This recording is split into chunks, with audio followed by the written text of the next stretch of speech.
Graça e paz, irmãos, estamos mais uma vez aqui para juntos adorar e bendizer o nome do nosso Deus, para estudar um pouco da sua palavra, também colocar diante do Senhor os nossos pedidos e os nossos agradecimentos. Por isso que nós louvamos a Deus essa oportunidade que temos de estar em sua casa. Quero convidar você a abrir a sua Bíblia no Salmo 136. Salmos de número 136. É um salmo longo, mas a igreja irá responder,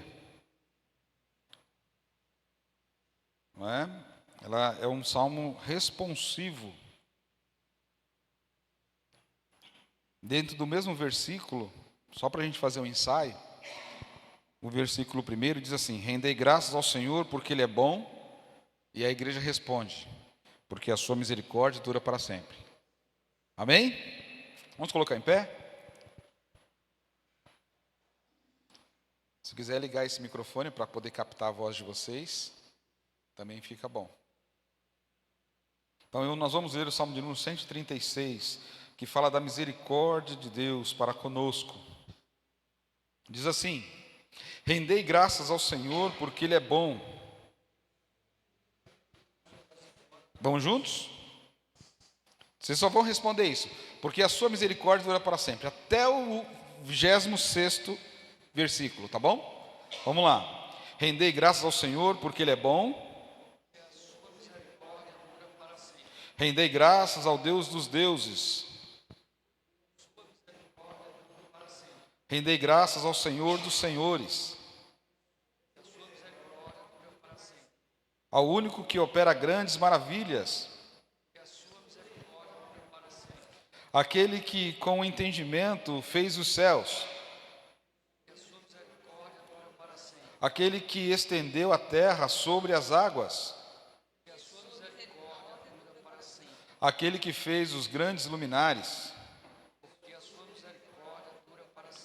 O sol para presidir o dia. A lua e as estrelas para presidirem a noite. Aquele que feriu o Egito nos seus primogênitos. E tirou a Israel do meio deles. Com mão poderosa e braço estendido. Aquele que separou em duas partes o mar vermelho.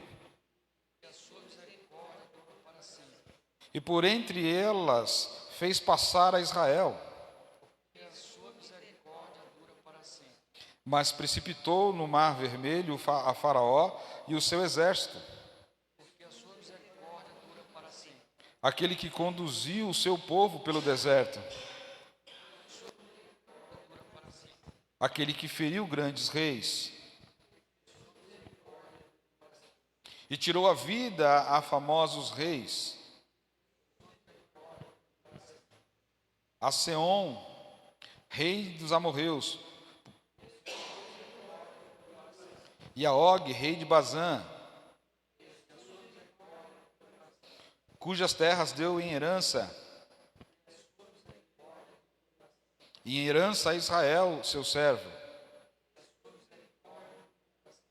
a quem se lembrou de nós em nossos abatimentos,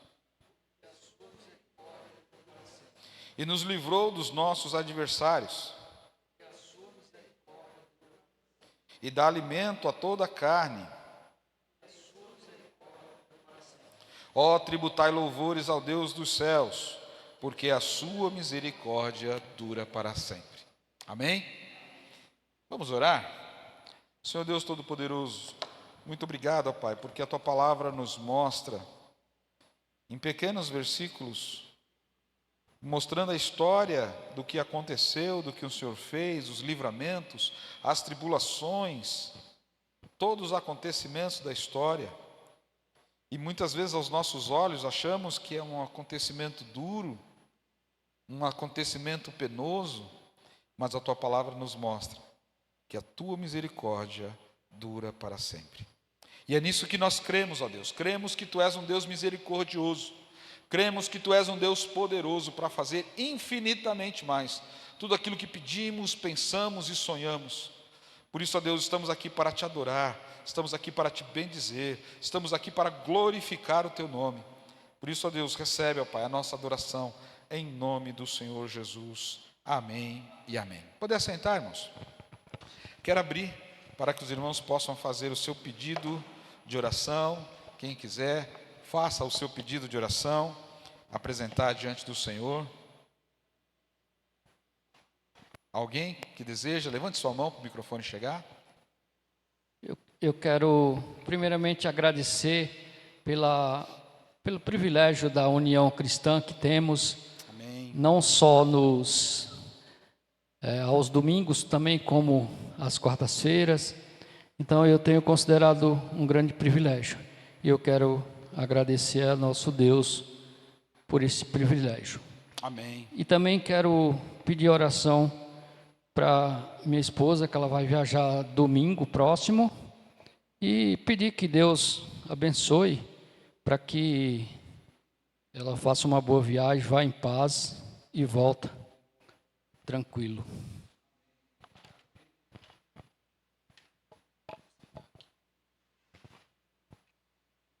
Também quero pedir oração para minha casa, meus filhos, esposa, que o Senhor venha nos abençoar, nos dar saúde, proteção, né?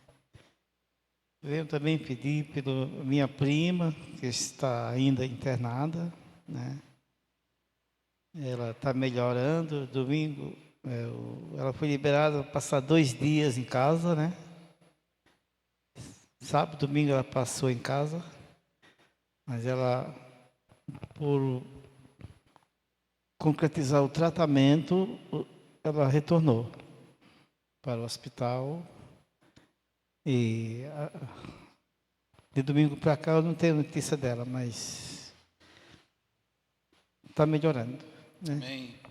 Que ela possa, mesmo, de uma vez por toda, Deus abençoar a sua vida, que ela possa voltar ao normal, né? Minha oração nessa noite. Amém.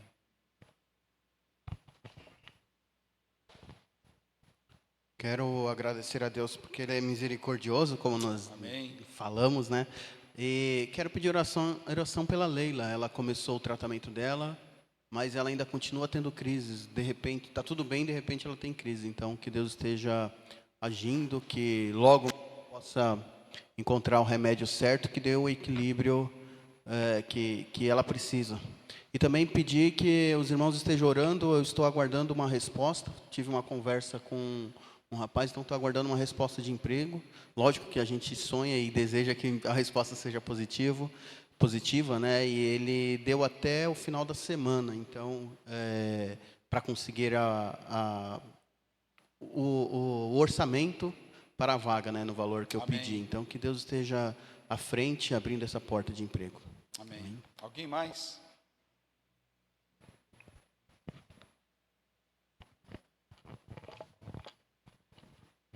Quero agradecer pela minha vida, pela vida de todos nós, também pelas respostas que o Senhor tem dado, né, para as pessoas, para os irmãos, e eu também estou incluída nessa. O Senhor tem me dado todo o apoio, me ensinado a lidar, a caminhar, e continuo pedindo também para a dona Hilda, tá? Por favor, orem por ela e pelos menininhos lá, também pelo Heitor aqui, ó, tá? O garoto ali que tem autismo, por favor, pela mãe dele, tá? Em nome de Jesus, todos os pedidos já estão colocados, que estão colocados. Eu também quero estar pedindo por eles também, tá? Amém. Alguém mais? Não, eu quero lembrar aqui de alguns pedidos, né? Nossa irmã Paula tem pedido oração pela sua saúde. Também eu apresentei desde domingo o Heitor, um garotinho que fez 1 ano de idade. Eu estava no aniversário e ele teve uma convulsão, porque ele estava abrindo um presente, ele caiu, bateu com a cabeça, houve um pequeno corte e aí ele convulsionou levaram para o hospital. Ele ainda está hospitalizado, fez alguns exames, mas ainda não descobriram o que é. Há uma suspeita que pode ser epilepsia, mas os exames também não confirmaram isso. Então, para que Deus conforte o coração dos pais, para que eles tenham paciência e que toda a medicação, todos os exames que sejam feitos ali, seja para encontrar o motivo e que ele seja tratado, né? Tão pequeno, ainda entendemos que o Senhor tem planos para a vida dele e que ele possa ter uma melhora significativa para que ele possa seguir aí para a honra e glória do nosso Deus e bem-estar dele. Amém? Vamos orar? Quero pedir à nossa irmã Juliana que ore ao Senhor pelos pedidos apresentados. Senhor Deus, primeiramente nós te agradecemos, ó Pai, por essa oportunidade de estarmos aqui na Tua casa.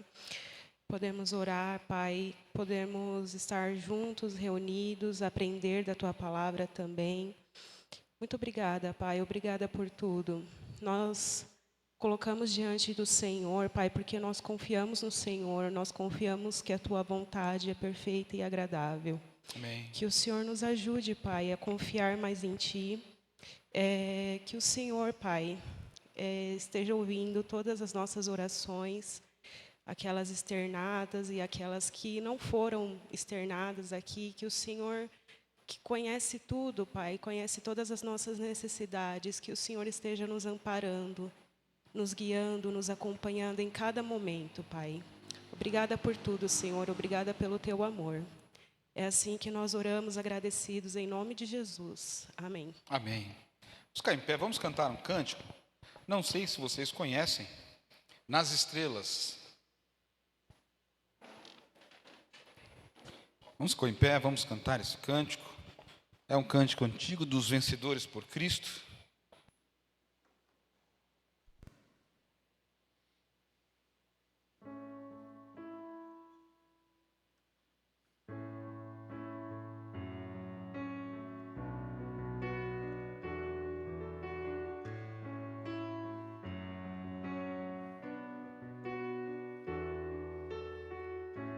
Nas estrelas vejo a sua mão, e no vento ouço a sua voz. Deus domina sobre terra e mar, tudo Ele é pra mim. Eu sei o sentido do Natal, pois na história tem o seu lugar. Cristo veio para nos salvar, tudo Ele é pra mim.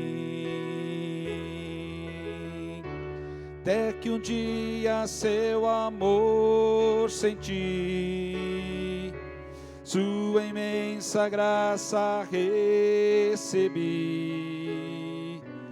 Descobri então que Deus não vive longe lá no céu, sem se importar comigo, mas agora ao meu lado está. Cada dia sinto seu cuidar, ajudando-me a caminhar. Tudo Ele é pra mim. Até que um dia seu amor senti, sua imensa graça recebi. Descobri então que Deus não vive longe lá no céu, sem se importar comigo, mas agora ao meu lado está. Cada dia sinto seu cuidar, ajudando-me a caminhar. Tudo Ele é pra mim. até que um dia seu amor senti, sua imensa graça recebi. Descobri então que Deus não vive longe lá no céu, sem se importar comigo, mas agora ao meu lado está. Cada dia sinto seu cuidar, ajudando-me a caminhar. Tudo Ele é pra mim, tudo Ele é pra mim, tudo é Jesus pra mim. Amém. Poder sentar, irmãos? Quantos conheciam essa música? Levante a mão aí. Só Darcy? Ah, não. Gabriel também. Gabriel também. Muito bem. Hoje o nosso estudo é sobre a genealogia de Jesus Cristo. Genealogia de Jesus. Quem já fez aqui a genealogia da sua família? Levanta a mão aí. 1, 2, 3. Nem material de escola. A escola geralmente faz isso, né? Faça a árvore genealógica da sua família. Aí você faz um galho, uma ramificação para cá dos maternos e do lado de cá para os paternos. Aí você vem destrinchando quem é casado com quem é filho de quem gerou quem. Aí você vai enchendo aquela árvore. Aí você vai descobrindo algumas pessoas que você nem imaginava que fazia parte da sua família. Porque existe uma origem, não é? Algum lugar começou. Então a genealogia tem esse objetivo, é uma lista que estabelece a linhagem de um indivíduo. Você descobrir de onde você veio, qual a sua descendência. Eu não sabia, e eu fui descobrir que meu sobrenome Sena é espanhol. Então, aí você começa a vir, só que o mais próximo de mim, minha mãe era baiana, meu pai era paraibano, meu sobrenome é espanhol, é bem distante, né? Mas você vai juntando, e geralmente o pessoal na antiguidade casou primo com primo, e assim, porque era família muito grande e não conhecia muitas pessoas, e aí juntava um primo com a prima, e aí casava e dava os filhos, e aí você vai vendo, é uma família gigantesca. A genealogia traz essa informação, uma relação de nomes dos nossos antepassados. Tudo bem? Só para a gente entender o que é a genealogia. E nessa lista, geralmente, é chamada na atualidade de árvore genealógica. Nós vemos no Antigo Testamento, lá em 1 Crônicas, do capítulo 1 em diante, pelo menos uns 1 Crônicas, acho que uns 5, até o 6º capítulo, vem falando das gerações. Quem casou com quem, nasceu filhos, e você vem falando, em Crônicas vem relatando exatamente isso. Entender o que é genealogia é importante para o nosso estudo de hoje. A gente poder entender, pois a Bíblia nós encontramos várias genealogias. De onde nós surgimos? Não é? Você ouviu a gente dizer assim, olha, os nossos pais originais. Quem são os nossos pais na antiguidade? Quem? Adão e Eva, que foram os primeiros, não é? Foram criados, não é isso? Apesar do sentido mais comum das listas genealógicas serem o registro das descendências de alguém, às vezes uma genealogia pode ser simplesmente uma relação de nomes de várias pessoas que, por algum motivo, aparecem relacionadas em determinadas situações. Vocês acham que Jesus, ele tem uma árvore genealógica? Quem acha que Jesus tem uma árvore genealógica? Levanta a mão aí, só para eu saber. Uma pessoa? 2? 3? Hã? Jesus homem. Vamos lá, vocês estão meio na dúvida aí. Jesus tem uma árvore genealógica ou não? Ali nós temos 1, 2, 3 pessoas que sim, o restante não? Tem? 4? 5? Vamos lá. Se a genealogia ela é composta do pai e da mãe no passado, quem é o pai de Jesus? Hã? É o próprio Deus. E quem é antes de Deus? Não tem? Então Deus e Jesus, que é o próprio Deus, é nele em si mesmo. Então nós não temos antepassados de Deus. Mas Jesus, homem, e agora? Ele tem genealogia? Olha lá, seu Elias. Então, eu estava lendo Romanos capítulo 1, verso 3 e 4, aí fala que Jesus é filho de Deus, né? Porém, ele se tornou homem e como homem, ele era descendente de Davi. Muito bem. Olha aí. Então já vemos uma linhagem para Jesus. Descendente de Davi. E nós vemos aí, exatamente em Mateus, capítulo 1, uma lista da genealogia de Jesus Cristo. Porque ele é descendente de Davi. Tudo bem até aqui? Só para a gente entender, porque nós vamos ver aqui um conceito, porque nós vamos ver que Mateus e Lucas, eles falam da genealogia de Jesus, mas Marcos e João não. Nós vamos entender por quê. E nós vamos ver que, quando nós olhamos para a genealogia da nossa história, ou da história de alguém, nós muitas vezes, algumas pessoas ao buscar isso, algumas famílias querem esconder algumas linhagens, porque não são muito bem vistas. Não é? Você não gostaria de ter algumas pessoas com atitudes reprováveis na sua linhagem. Não é? Então nós vamos ver aqui, nós vamos ler juntos. Vamos lá, abra sua Bíblia em Mateus capítulo 1, verso 1 a 25. Nós vamos ver aqui a genealogia de Jesus Cristo.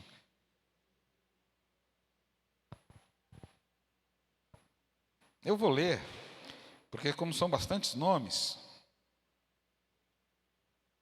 genealogia de Jesus Cristo. Diz assim: livro da genealogia de Jesus Cristo, filho de Davi, filho de Abraão. Abraão gerou a Isaque, Isaque a Jacó, Jacó a Judá e a seus irmãos. Judá gerou a Tamar e a Pérez e a Zerá. Pérez gerou a Esrom, Esrom a Arão, Arão gerou a Aminadab, Aminadab a Naasson, Naasson a Salmão, Salmão gerou Raabe, Salmão gerou de Raabe a Boaz, este de Rute gerou a Obed e Obed a Jessé. Jessé gerou o rei Davi e o rei Davi a Salomão, da que fora mulher de Urias. Salomão gerou a Roboão, Roboão a Abias a Asa, né? Asa gerou a Josafá, Josafá a Jorão, Jorão a Urias, Urias gerou Jotão, Jotão a Acás, Acás a Ezequias, Ezequias gerou a Manassés, Manassés a Amon, Amon a Josias, Josias gerou a Jeconias e os seus irmãos no tempo do exílio na Babilônia. Depois do exílio na Babilônia, Jeconias gerou Salatiel, e Salatiel a Zorobabel. Zorobabel gerou a Abiúde, Abiúde a Eliaquim, Eliaquim a Azor, Azor gerou a Sadoc, Sadoc a Aquim, Aquim a Eliúde, Eliúde gerou a Eleazar, Eleazar a Matã, Matã a Jacó. E Jacó gerou a José, marido de Maria, da qual nasceu Jesus, que se chama Cristo. De sorte que todas as gerações, desde Abraão até Davi, são 14, desde Davi até o exílio na Babilônia, 14, e desde o exílio na Babilônia até Cristo, 14. O nascimento de Jesus Cristo, ora, o nascimento de Jesus Cristo foi assim: estando Maria, sua mãe, desposada com José, sem que tivesse antes coabitado, achou-se grávida pelo Espírito Santo. Mas José, seu esposo, sendo justo e não a querendo infamar, resolveu deixá-la secretamente. Enquanto ponderava essas coisas, eis que lhe apareceu em sonho um anjo do Senhor, dizendo: José, filho de Davi, não temas receber Maria, tua mulher, porque o que foi nela gerado é do Espírito Santo. Ela dará à luz um filho e lhe porás o nome de Jesus, porque ele salvará o seu povo dos pecados deles. Ora, tudo isso aconteceu para que se cumprisse o que fora dito pelo Senhor por intermédio do profeta. Eis que a virgem conceberá e dará à luz um filho, e ele será chamado pelo nome de Emanuel, que quer dizer Deus conosco.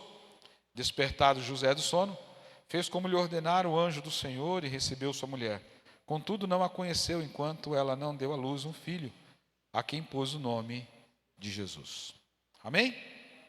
Então vimos aqui a genealogia de Jesus em Mateus, que ele começa lá, desde o início lá, e vem subindo.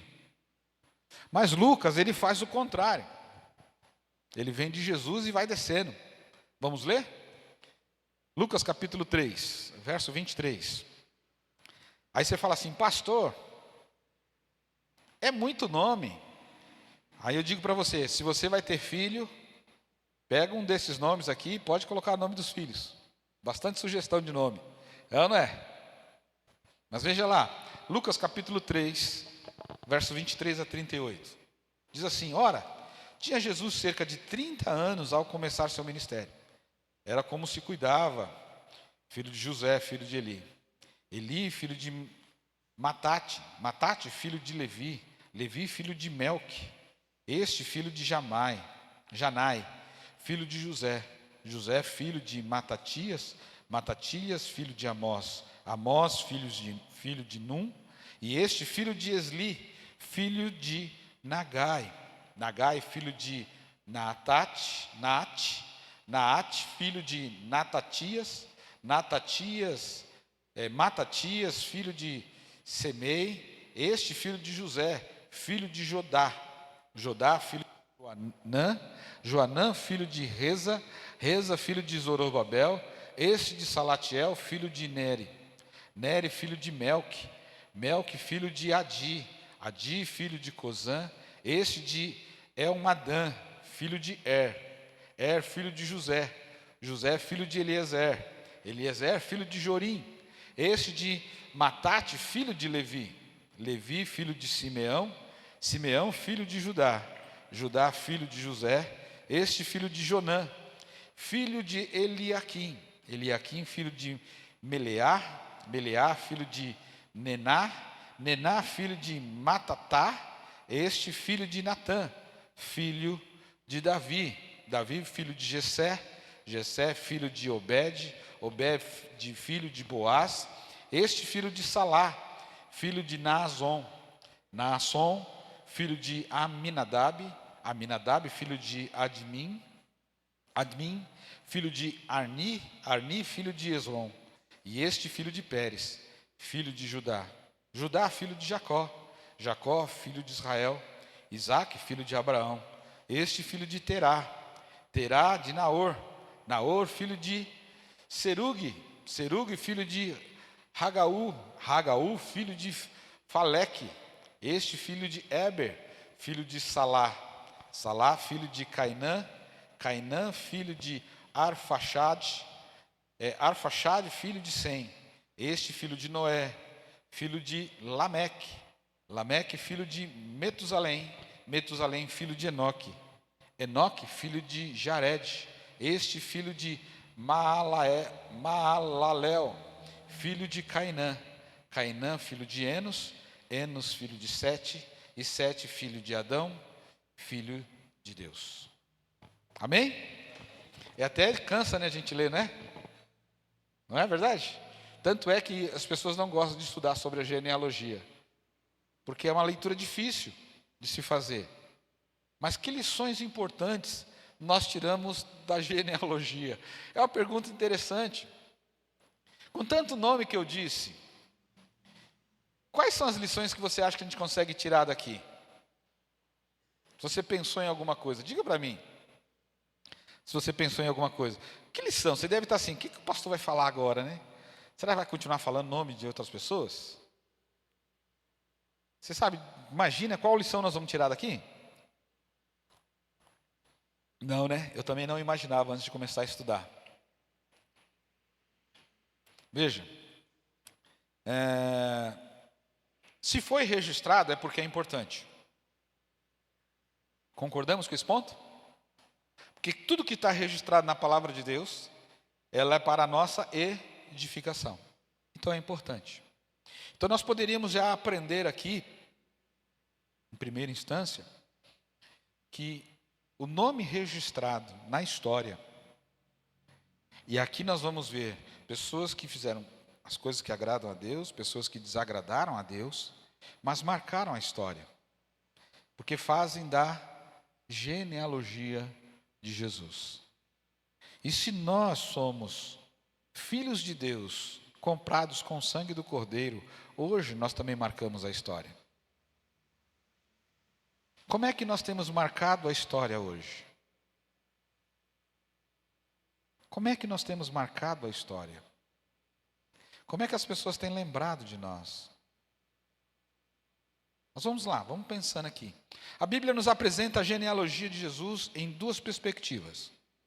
Mateus apresenta Jesus como descendente de Abraão e Lucas retrocede da linhagem até Adão. Vocês viram aqui?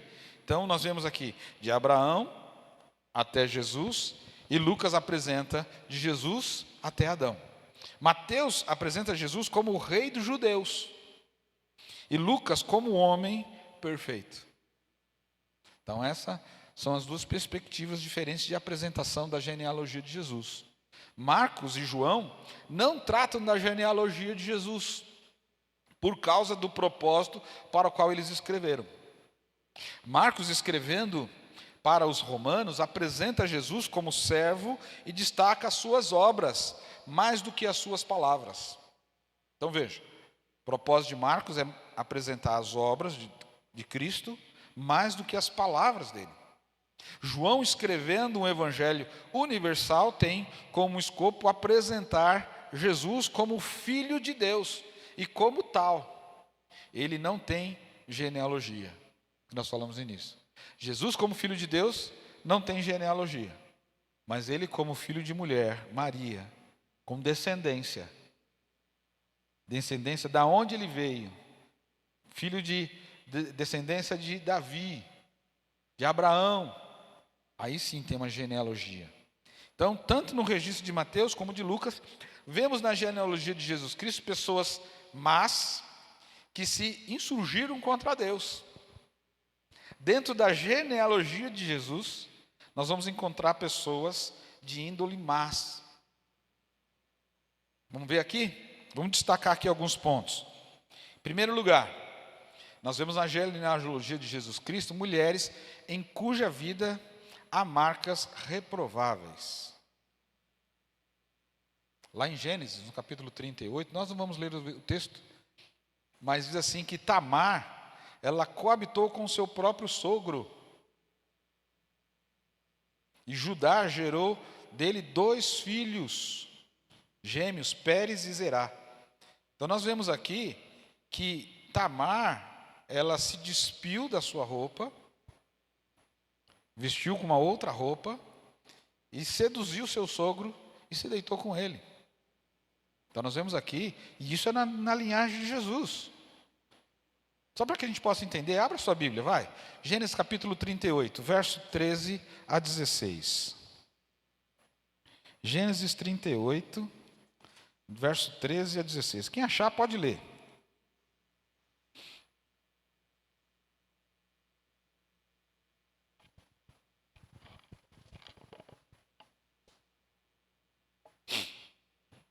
E o comunicaram a Tamar: eis que o teu sogro sobe a Timna para tosquear as ovelhas.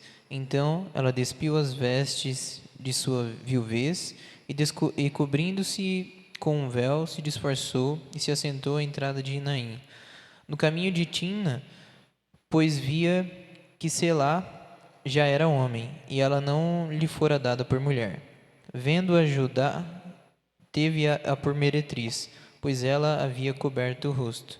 Então se dirigiu a ela no caminho e lhe disse: vem, deixe-me possuir-te, porque não sabia que era sua nora. Ela respondeu: que me darás para coabitares contigo? É até qual mesmo? Até aí. Veja que ela era viúva, estava vestida com vestes de viúva, porque seu marido havia morrido. E nós vemos aqui no verso de número 14, que ele estava aguardando que Selá, o irmão mais novo, pudesse já ter idade para poder tomá-la como esposa. Mas ela não aguardou, porque ele já era homem. O que ela fez? Ela tirou a roupa de viuvez, vestiu uma outra roupa e foi e se deitou com o seu sogro. Então veja, então nós vemos aqui mulheres que tiveram marcas reprováveis e fazem parte da linhagem de Jesus. Vamos ver a outra? Raabe era prostituta em Jericó. Não é? Ruth era moabita. E Betseba, mãe de Salomão, adulterou com Davi. Nós conhecemos a história, não foi? Mas a gente tem que entender que, muito provavelmente, nenhum personagem gostaria de destacar em sua biografia mulheres com esse passado. Não é? Alguém estivesse fazendo a sua biografia e encontrasse alguma história dessa, ele ia ocultar essa história, porque alguém lê a minha biografia aqui, da minha linhagem, encontrar mulheres nessa estirpe assim é meio complicado. Não é verdade? As pessoas não esconderiam isso? Pois é. Mas por que elas estão inseridas na genealogia de Jesus Cristo? Por que está inserida na genealogia de Jesus? Alguém tem alguma ideia? Por que elas foram citadas na genealogia, já que elas tiveram atitudes reprováveis? Ninguém imagina? Não? Olha aí. É a multiplicação, crescer e multiplicai. Essa passagem deve ter sido uma de multiplicação, né? Que ela Não. Ali eu crescer e multiplicar está em Gênesis, e o Senhor estava falando exatamente para Adão e Eva, e ele falou isso antes mesmo deles pecarem. Crescer e multiplicar e encher a terra. Pode falar? Eu acho que é justamente para mostrar para o homem que o plano de Deus é totalmente diferente, que, igual o irmão falou, a gente teria vergonha de incluir certas pessoas, né? Acho que é para mostrar para o homem que o caminho de Deus é diferente. No momento a gente não entende, mas no final Deus vai mostrar o porquê disso. Amém. Alguém mais? Por que elas foram incluídas na genealogia de Jesus? Exatamente isso que o Zé acabou de falar. Para reforçar a verdade de que o Filho de Deus se identificou com os pecadores e a quem ele veio salvar. O Senhor veio salvar o perdido. A palavra de Deus diz que ele veio para os doentes e não para os que são sãos. Então, quando ele insere essas pessoas na sua genealogia, mostra que ele veio para salvar esse tipo de pessoa, que nós muitas vezes nem queremos dar oportunidade para essas pessoas. Nós muitas vezes achamos que somos mais santos do que outras pessoas e nós não queremos nem, às vezes, pregar o evangelho para essas pessoas. Reverendo Abelardo, ele é um ex-padre. Ele tem uma missão chamada Nossa Missão. Ele já esteve aqui na nossa igreja pregando. Ele é um ex-padre, ex-homossexual, apesar que ele disse que não existe ex-homossexual, e isso chocou, né, o povo. Hoje ele é casado, tem filhos, porque ele disse bem assim: uma vez homossexual, sempre homossexual. Aí perguntaram: mas como é que é isso? O senhor é casado, o senhor tem filhos? Ele falou assim: pois é, eu só não volto à prática por conta da misericórdia de Deus. Se Deus não agir na minha vida todos os dias, eu volto a pecar. Deus tem que agir na minha vida todo dia. Então, porque uma vez pecador, sempre pecador. Nós temos que entender isso. Não é porque você veio para a igreja e diz: agora eu tenho Jesus no coração, que você não vai cometer pecado. Você vai cometer pecado e você deve lutar contra ele. Então ele tem um trabalho junto com caminhoneiros e prostitutas, lá em Belo Horizonte. E ele pregando o evangelho para algumas prostitutas, e a maior dela, a meretriz lá, se converteu. E muitas prostitutas começaram a se converter e ir para a igreja. E a igreja começou a encher de prostituta. E aí algumas irmãs começaram a ficar enciumadas, porque achava que o marido ficava olhando para as mulheres que estavam chegando. Aí um presbítero virou para ele e falou assim: pastor, esse negócio não está dando muito certo, não. Porque essas mulheres estão vindo para cá, está gerando um problema na igreja. Aí ele, de uma forma de brincadeira, mas também de uma forma muito séria, disse: então nós vamos fazer assim, meu irmão. A gente prega o evangelho. Na hora que ela se converter, a gente mata. Porque se converteu, a gente mata, elas vão para o céu e não tem problema na igreja. Por que ele disse isso? Porque às vezes o pecador se arrepende, ele vem para a igreja, e nós temos dificuldade de recebê-lo na igreja. Nós temos dificuldade de receber pessoas. Hoje já está muito mais comum, mas antigamente na igreja, quando entrava uma pessoa toda tatuada na igreja, as pessoas trocavam de banco. Outro dia eu contei aqui uma história, claro que é uma história para a gente ilustrar, não que realmente isso aconteceu, mas você está andando na rua e vem um assaltante,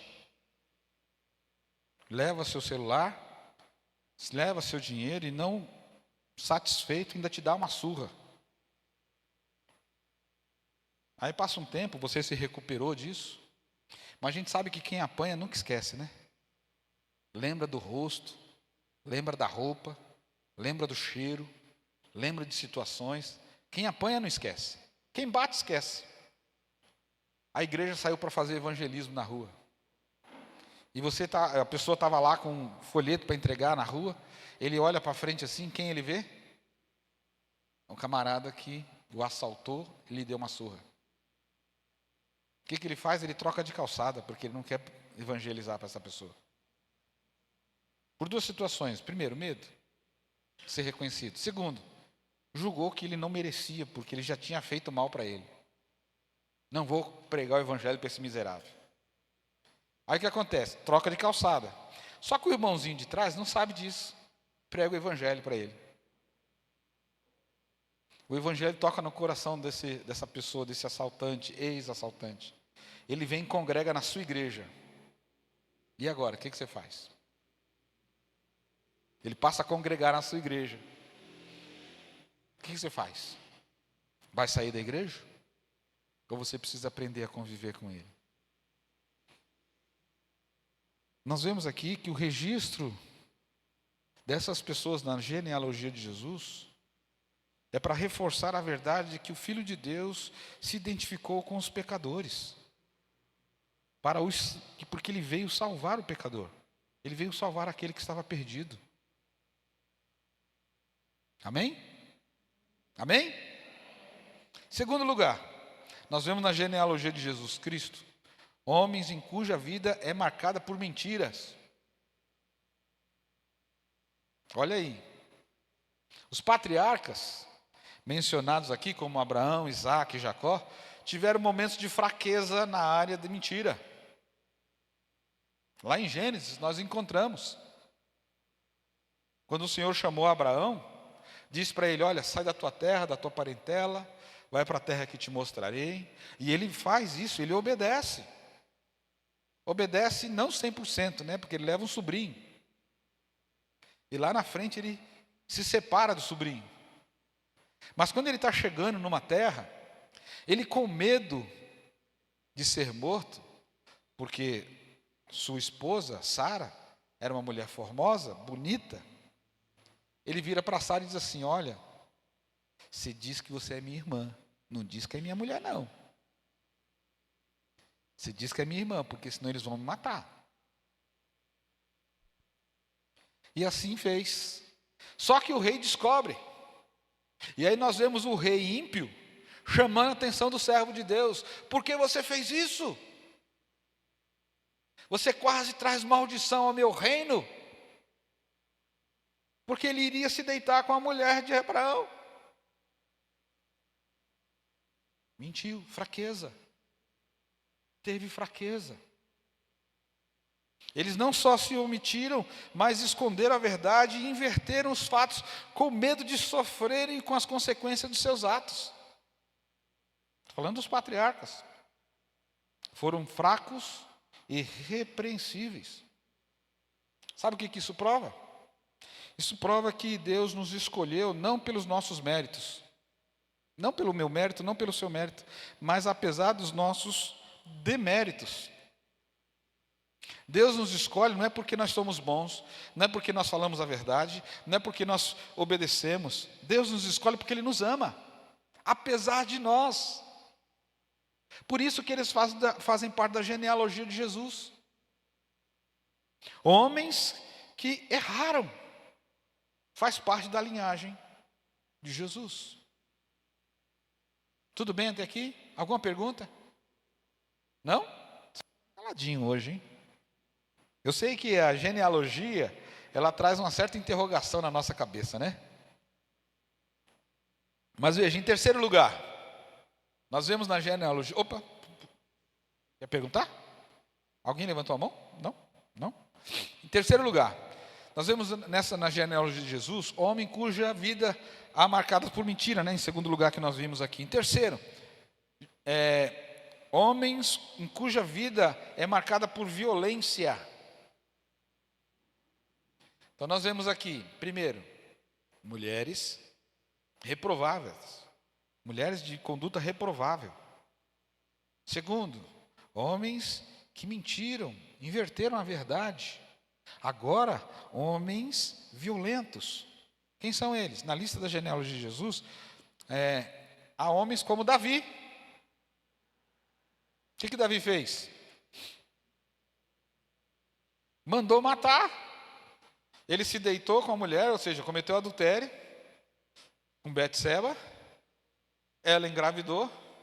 Urias, ele chamou Urias, dando um dia de descanso para ele, para que ele pudesse se deitar com a sua mulher. Só que ele, preocupado com a batalha, fiel ao rei, diz: eu não posso me deitar com a minha mulher, porque estamos em batalha, tenho que preservar as minhas forças.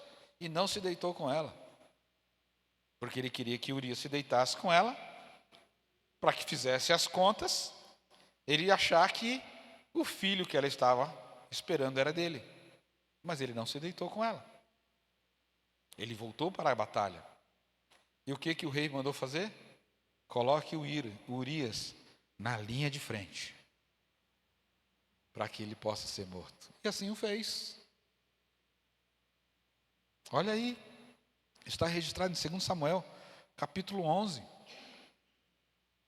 Temos aí Roboão, governou Judá com truculência. Foi homem severo. Está lá em 1 Reis, capítulo 12. No capítulo todo você vai ler, vai vê que Roboão foi um homem ruim, foi um rei que judiou do povo. O rei Acás queimou seus filhos. Olha, você imagina na sua linhagem pessoas com essa linha? Ninguém gostaria de ter, né?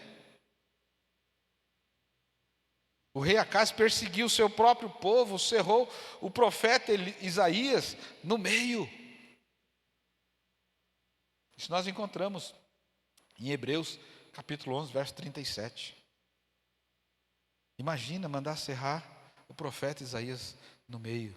Foi cerrado ao meio. Abriu as suas pernas, veio com um serrote e cerrou.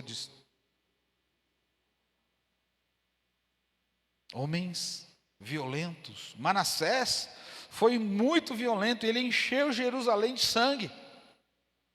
Foi um monstro, um tormento para o seu próprio povo. Isso nós encontramos em 2 Crônicas, no capítulo 33, lá no verso 11. Veja, irmãos, jamais escolheríamos esses homens dessa estirpe para ingressar ou integrar a nossa família. Você escolheria homens assim para ingressar ou integrar a sua família? Nós não escolheríamos. Eu não escolheria. Veja que a genealogia de Jesus Cristo aponta-nos para uma infinita misericórdia de Deus. Infinita misericórdia de Deus. Ele ama com amor eterno os mais indignos. Veja como é interessante quando nós olhamos para a genealogia de Jesus, esses homens, essas mulheres de atitude reprovável, que mostra que Deus ama. Ele conhece a dor, ele conhece o pecado, ele veio para salvar. Segundo, homens mentirosos, e Deus salva independente de nós. Não é porque nós fazemos o bem, não é porque nós fazemos o melhor, mas porque Deus nos ama. E agora, homens violentos, Deus faz isso porque Ele ama e ama com amor eterno, até os mais indignos na nossa concepção. Você está conseguindo entender o amor de Deus aqui? Na genealogia de Jesus? Em quarto lugar, nós vemos aqui na genealogia de Jesus, homens cuja vida é marcada de idolatria. Salomão foi um homem que o Senhor falou para ele assim: pede o que você quiser. E ele foi um homem que pediu algo maravilhoso: Senhor, dá-me sabedoria para conduzir o povo. Não foi? Foi um dos homens mais sábios na face da terra. Teve de tudo, do bom e do melhor.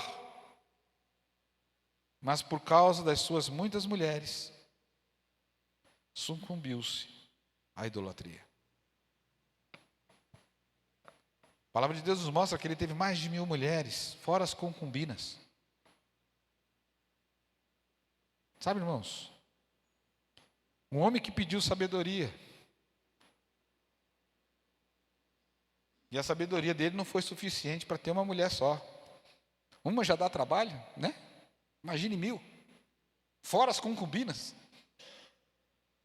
É um doido da cabeça, não é não? Mas era um homem rico. Mas veja, ele foi marcado pela idolatria por conta das mulheres. Ele foi seduzido por isso. Jeroboão fez um bezerro de ouro e construiu novos templos em Israel para se desviar o povo de Deus. Esses nomes que eu estou citando fazem parte da árvore genealógica de Jesus Cristo.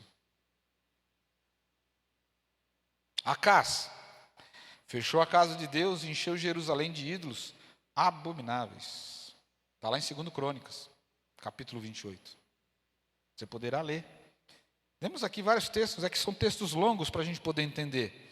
E eu quero dar uma passada rápida, exatamente por isso, para que você possa entender que na questão da genealogia de Jesus, ele tem seu significado, não simplesmente por conta dos nomes, mas por conta da conduta, por conta da natureza, por conta da natureza pecaminosa do homem. Nós vemos aqui que Manassés foi um astrólogo, idólatra e feiticeiro. Faz parte da genealogia de Jesus. Levantou altares pagãos e prostrou-se diante de todo o exército dos céus.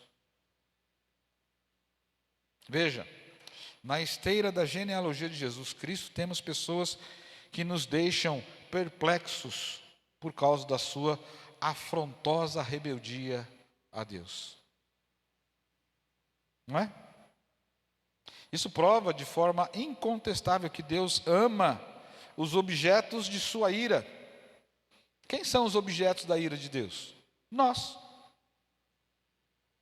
Porque quando estávamos mortos nos nossos delitos e pecados, nós estávamos debaixo da ira de Deus. E Deus nos ama. E aí Ele nos dá o poder de sermos feitos filhos de Deus. Não somos mais objetos da sua ira, agora somos objetos da sua graça. Do seu amor incontestável, do seu amor infinito, do seu amor insondável. Veja, Jesus prova de forma incontestável que Deus ama os objetos da sua ira e enviou Jesus para identificar-se com os pecadores e salvá-los de seu pecado. Mas antes da gente ficar chocado com essa lista assombrosa, vamos olhar para nós mesmos. Vamos olhar para nós. Primeiro, somos indignos. Nós merecemos a graça do Senhor? Não.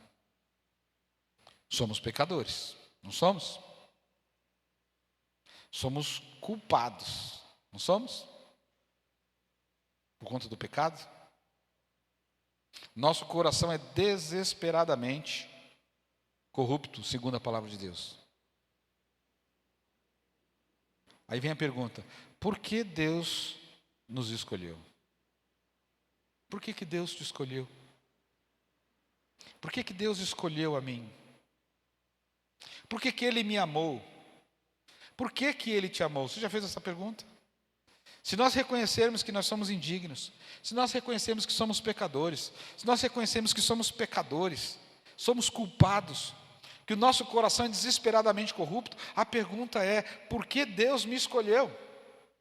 Por que Deus te escolheu? Por que Deus me amou? Por que Deus te amou? Por que Ele não poupou o seu próprio Filho? Antes, por todos nós, o entregou para morrer em nosso lugar. Você já parou para pensar isso? A gente ouve mensagens, a gente se alegra, mas a gente parava para pensar assim: por que Deus enviou seu Filho Jesus para morrer no meu lugar? Porque é gostoso ouvir a gente ouvir: olha, Jesus morreu no seu lugar, levou o pecado, nosso pecado sobre Ele e te deu graça. Mas pergunta: por que Ele fez isso? Ele precisava fazer isso? Existe algum mérito em nós para que Deus enviasse seu Filho Jesus aqui a essa terra?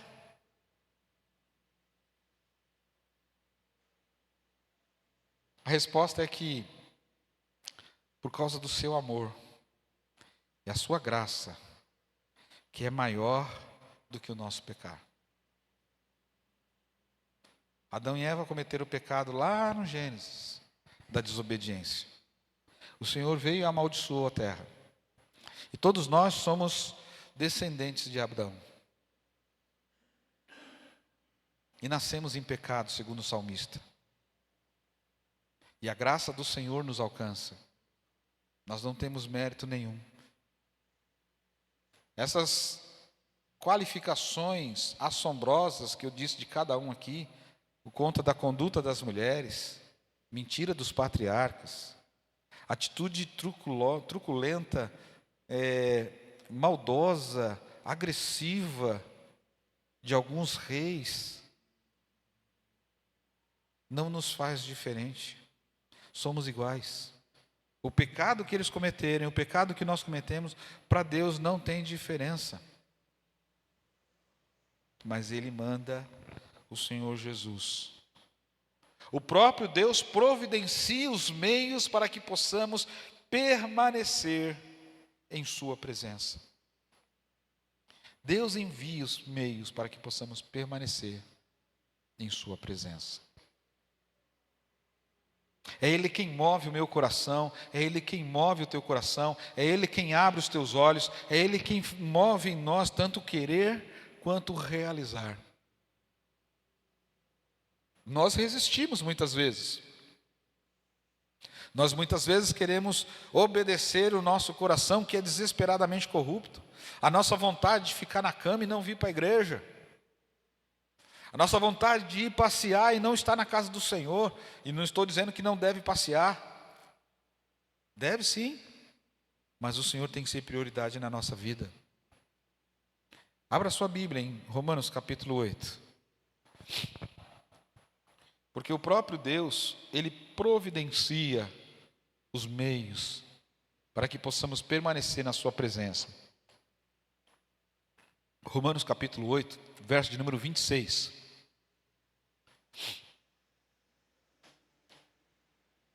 Olha o que diz aqui o texto.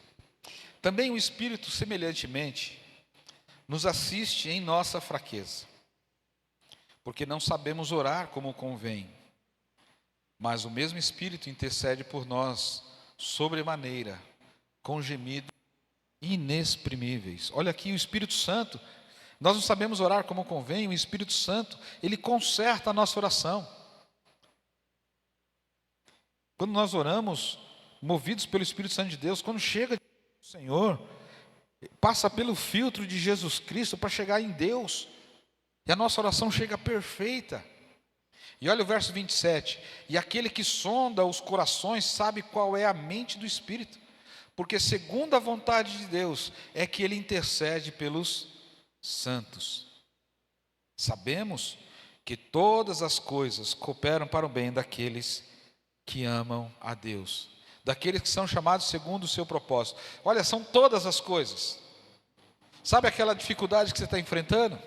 Sabe aquela luta, aquela enfermidade, que você diz, eu estou cansado, não aguento mais. Isso coopera para o teu bem. Meu Deus, mas como é que é isso? Todas as coisas. O problema é que nós temos a impressão, e isso é muito forte até no meio cristão, de que Deus só age em coisas boas. Não é? Eu tive um livramento. Deus agiu. Tive um problema, dificuldade. Eu preciso colocar isso diante de Deus para que Deus faça alguma coisa. Como se Deus não estivesse ali no problema. Uma vez uma irmãzinha virou para mim e falou assim, contando o testemunho, eu glorifiquei a Deus pelo testemunho dela. Ela virou para mim assim, pastor, olha, tinha acabado de comprar o carro, novinho, parei no farol. De repente o carro morreu. Eu bati a chave e o carro não pegou. Carro novo, tinha acabado de tirar da concessionária. Só que aí tinha um carro do lado que passou, aí veio um carro na outra pista e bateram de frente. E aí depois disso eu bati a chave no carro, o carro pegou e eu fui embora. Você vê o livramento? Então ela entende que, pelo fato dela não ter batido, foi o livramento de Deus. E foi mesmo. Aí eu perguntei para ela assim, se você tivesse saído com o carro e tivesse batido, porque ela falou que Deus era fiel por causa do livramento. Aí eu falei assim, Deus deixaria de ser fiel se você tivesse batido o carro? Ela ficou me olhando. Eu falei assim, não, Deus continuaria fiel, mesmo você bater no carro. O problema é a gente compreender isso, que no momento da luta, no momento do problema, no momento de aflição, Deus continua sendo fiel, cuidando da gente. Ele não desvia de nós um só instante o seu olhar. É o que diz aqui, todas as coisas cooperam para o bem daqueles que amam a Deus, daqueles que são chamados segundo o seu propósito. Deus tem propósito em todas as coisas da nossa vida. Veja o verso 29. Porquanto aos que de antemão conheceu, também os predestinou para serem conformes à imagem de seu Filho, a fim de que ele seja o primogênito de muitos irmãos. E aos que predestinou, a esses também chamou. E aos que chamou, a esses também justificou. E aos que justificou, a esses também glorificou. Amém? Veja, irmãos, o conhecer aqui é antes da fundação do mundo. E não é porque Deus tem uma bola de cristal, não. É porque é Ele quem escreve a história. É Ele quem escreve a história. E Ele escreveu lá, no dia 25 de janeiro, gravem essa data, 25 de janeiro, repitam, 25 de janeiro, para poder dar presente para mim, tá? 25 de janeiro de 1970, o pastor Rafael vai nascer. Ele escreveu isso. Como também já escreveu o dia que eu vou morrer. Só que eu não sei. E Deus sabe. Sabe por quê? Eclesiastes capítulo 3 diz que há tempo para todas as coisas. E há tempo de nascer. E há tempo de morrer. Ninguém morre na véspera. Só peru de Natal. Só peru de Natal que morre na véspera. Mas nós não morremos na véspera, não. Nós morremos no dia certo. Sabe por quê? Porque Deus escreveu a história. Ele é o dono da história. Por isso que ele coloca aqui, e aos que predestinou, a esses também chamou. O predestinar é assim, o Senhor já deu o destino. E ok, o Senhor predestinou, agora Ele chama. Nós somos chamados por Deus para conhecer o Evangelho e viver o Evangelho. E é esses a qual Ele chama, Ele também justifica. Justifica através de quem? De Jesus Cristo, morto na cruz do Calvário há mais de 2000 anos atrás. Nem eu, nem você sonhávamos em nascer. E Jesus já estava morrendo por mim e por você. Eu não consigo entender quando a pessoa diz assim, olha, eu vou para o céu se eu quiser, se eu aceitar Jesus. Gente, Jesus morreu por você há mais de 2000 anos. Não tem esse negócio de você aceitar. Ele morreu por você. E a morte dele é suficiente. Ah, mas quem que vai para o inferno? Aqueles a qual Jesus não morreu. Ah, pastor, mas isso é muito duro. É duro. Eu quero lembrar vocês uma história bíblica. O povo de Deus estava voltando da guerra e estava trazendo os despojos de guerra. Os despojos de guerra eram, sim, os bens que eles conquistaram lá na guerra e também prisioneiros de guerra. E se você reparar na Bíblia não tem presídio.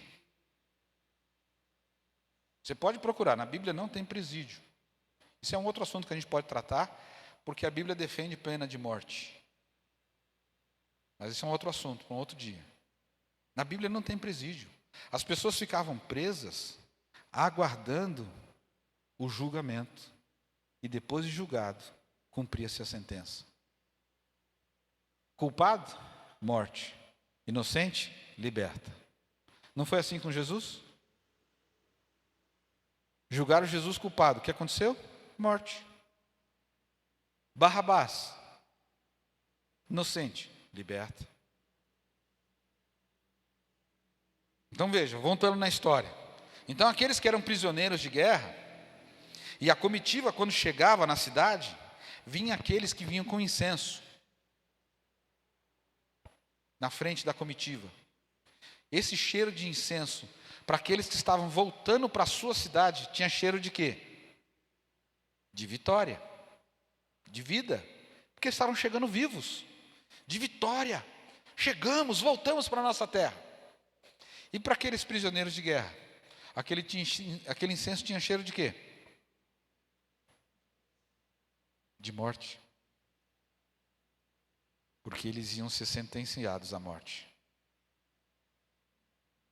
Assim é a palavra de Deus.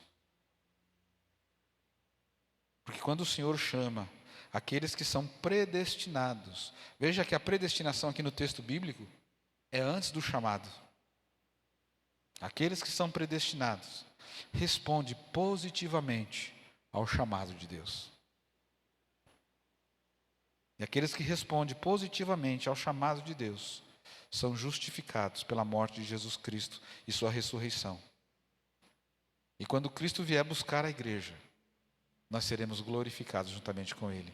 onde nós seremos transformados do corruptível para o incorruptível.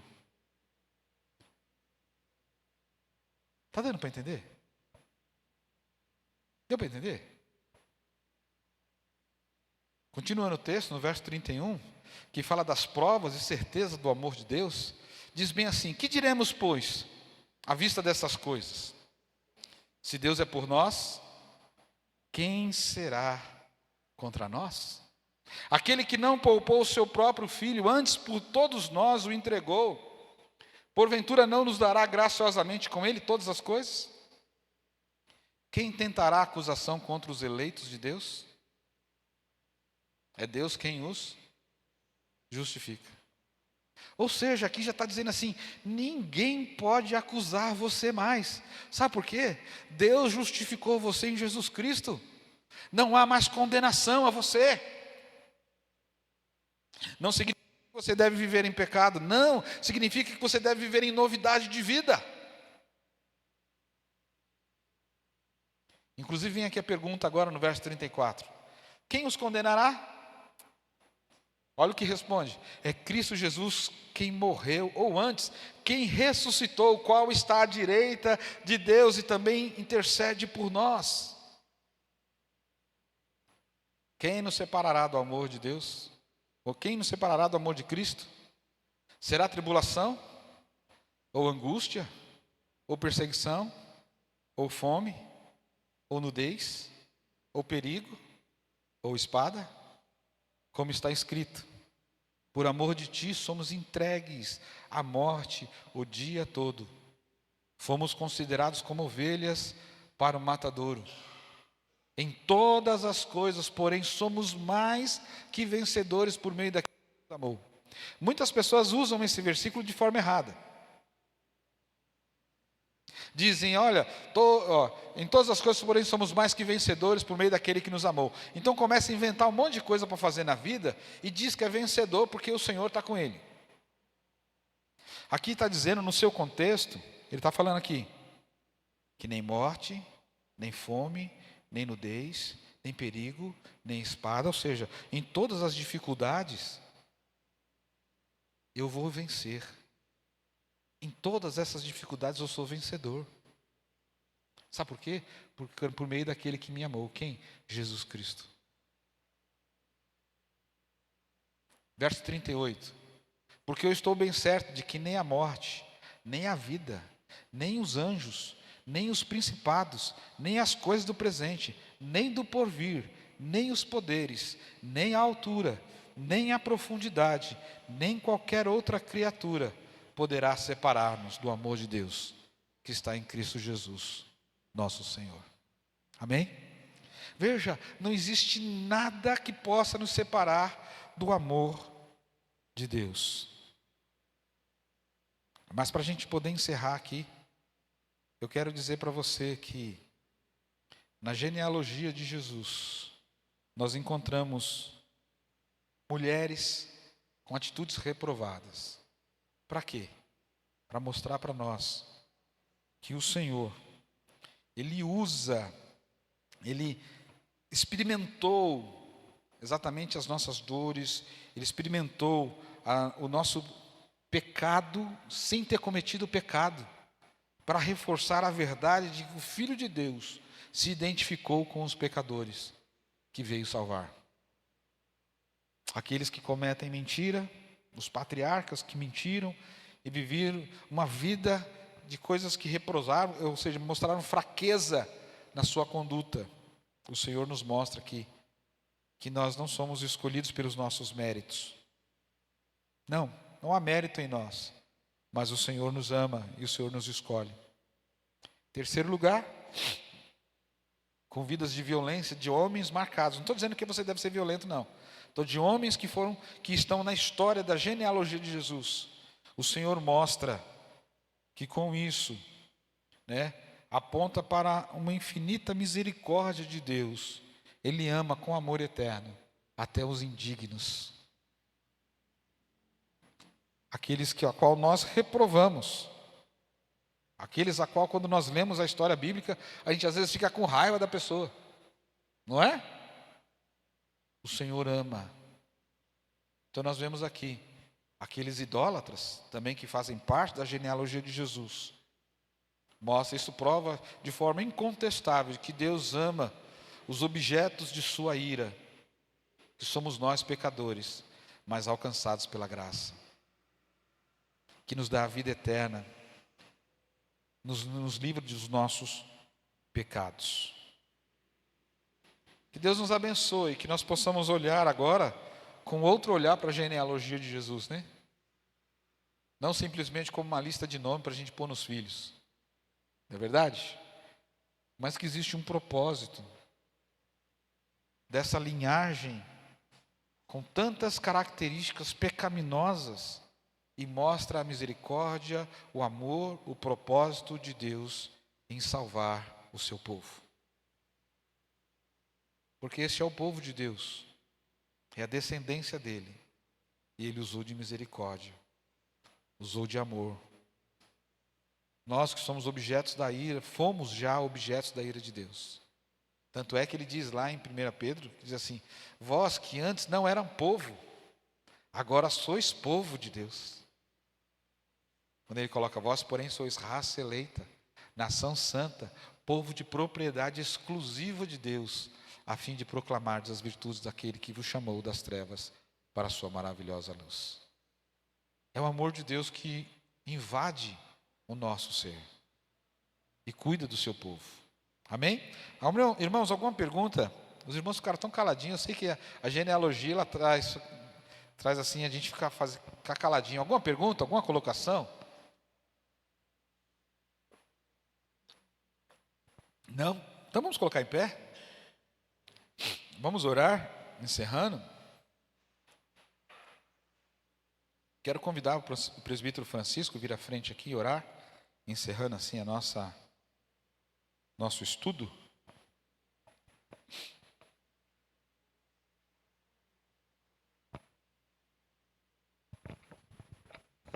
Graça e paz, irmãos. Amém? Oremos.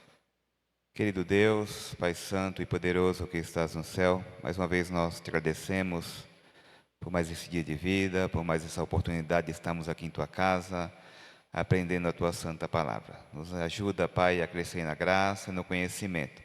Nos ajuda a estudarmos cada vez mais para o Teu louvor e a Tua glória. Abençoa a Tua igreja que aqui esteve presente, abençoa os irmãos também que não puderam estar aqui conosco nesta noite, que nos acompanharam através das redes sociais, que o Senhor continue falando aos nossos corações, nos ajudando a viver para a Tua glória, pois tudo isso, ó Pai, é o que eu te peço e já te agradeço em nome de Jesus. Amém. Deus abençoe, irmãos. Poder sentar. Lembrando que sexta-feira as mulheres terão seu encontro aqui, a sua confraternização. Todas as mulheres estão convidadas, convocadas para participar. Sexta-feira, às 19 horas. Amém? Deus abençoe a vocês, em nome de Jesus.